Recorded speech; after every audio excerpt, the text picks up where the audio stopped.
మీకు అంత అవసరం అయితే నన్ను అడగాల్సింది, పడేసేదాన్ని. దొంగతనం చేయడం దానికి? నా ఇంట్లో నేను దొంగతనం? అలాంటి అవసరం నాకు లేదు. మీరు కాకపోతే మీ నాన్నకి డబ్బు ఎవరిచ్చారు? డబ్బులకే కాలేజీ వెళ్ళిపోయాయా? నా టైం బాగుండి ఆయన సమయానికి వచ్చి నిజం చెప్పండి సరిపోయింది. వయసు రాగానే సరిపోదు, బుద్ధులు కూడా బాగుండాలి. చూడమ్మా, నేను మౌనంగా ఉన్నానంటే తప్పు చేశానని ఒప్పుకున్నట్టు కాదు. దొంగతనం బయటపడినా కూడా ఇంకా బుకాయిస్తున్నారంటే మీకు నిజంగా సిగ్గులేదు.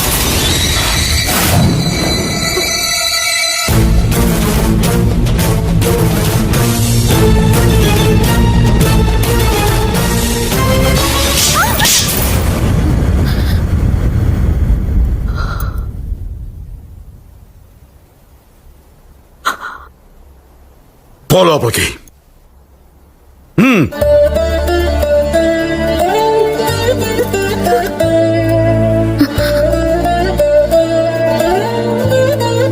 నువ్వు లోపలికి వెళ్ళమ్మా, వెళ్ళు.